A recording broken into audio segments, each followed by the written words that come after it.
So guys नमस्कार है। आज फाइनली फेरि आजभन्दा भोलिभन्दा होइन मेरो तोरी उखाल्ने बेला भइसकेको रहेछ र योचोटि त्यति राम्रो तोरी फलेन यो गरामा चाहिँ। यो तपाईँको 4.5 कट्ठाको गरा हो होइन यो, तर यति साह्रो राम्रो फलेन यो साल यसमा चाहिँ। त्यही पनि अब जति फलेको छ त्यो त उठाउनै पर्यो बाली।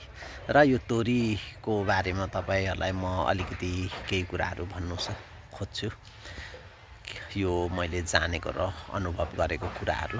अहिले यो मेरो तोरी 2 महिना 12 दिन पुगेछ आजसम्ममा। 2 महिना 12 दिनमा उखाल्ने बेला भएछ होइन। तर म यसो गाउँ डुलेर हेर्दाखेरि जुन अरू कृषकहरूले म उखालेको देख्छु होइन, यस्तो भएपछि कति मान्छेहरूले चाहिँ काट्दो रहेछ क्या। सो तपाईँको यो चाहिँ तपाईँको अब त्यति फुल मेच्योर भइसकेको छैन। सो पछि किन चाहिँ तेल कम्ती आउँछ भन्दाखेरि अब यो यसको पनि जे कुरा पनि मेच्योर हुनुपर्छ होइन, पाक्नुपर्छ, अनि मात्रै यसले अब ओइल कन्टेन्टहरू लिइसकेको हुन्छ होइन, अनि पो तेल धेरै आउँछ। सो अब मान्छेहरूको भनाइ र बुझाइ आफ्नो आफ्नो तरिकाको हुन्छ। कुनैले भन्छ पानी लाएको तोरी राम्रो तेल आउँछ यस्तो उस्तो भन्छ होइन, तर होला पनि कति कुराहरू। तर यो भनेको समयको फल हो के, यो समयमा मात्रै हुन्छ, बिना समयमा यो तोरी फलाउनु सकिँदैन। सो यसलाई यो समयमा तपाईँले तोरीलाई हान्नु सक्नुभयो होइन, समयले साथ दियो भने यो तोरीलाई पानीहरू त्यस्तो केही चाहिँदैन। र तोरी तपाईँहरूले उखाल्दाखेरि कम्तीमा पनि तपाईँको तोरी 80% पाकेको हुनुपर्छ क्या। त्यसो गर्दाखेरि अब 20% काँचो भयो भने त्यस्तो समस्या हुँदैन।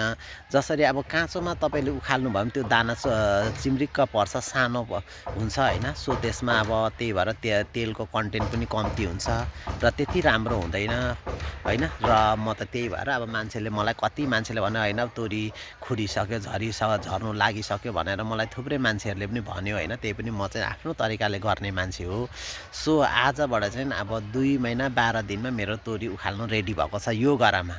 र अरू अझै पनि सेप जहाँ अलिकति घाम लाग्दैन, अलिकति सेपिलो ठाउँ छ त्यसमा अझै पनि भएको छैन। सो यहाँनिर चाहिँ अलिकति अब अलिकति घाम लाग्ने घमाइलो ठाउँ छ र यहाँनिर अब अहिले यसरी यतिको भइसकेको छ होइन। सो म आजबाट उखाल्नु थालेको छु। अहिले अब दिउँसोको 12:10 गएको छ र त्यति साह्रो घामको उयो पनि छैन, घाम लागेको छैन, मधुरै छ होइन। सो यस्तो छ, पछाडिबाट एकचोटि यसरी देखाउँदैछु र निकै छ। सो कति दिन लाग्ने रहेछ मलाई उखाल्नु होइन, म उखाल्दै जान्छु सकेसम्म। र के चाहिँ छ भने म चाहिँ काट्दाखेरि ढिलो हुन्छ र धेरै जनहरू लाग्नु सक्छ, त्यही भएर म सकेसम्म उखाल्छु। अब पछि अब तोरीलाई नधुइकन खाने कुरा भएन, मजाले धुँदाखेरि यो धुलोहरू गइहाल्छ।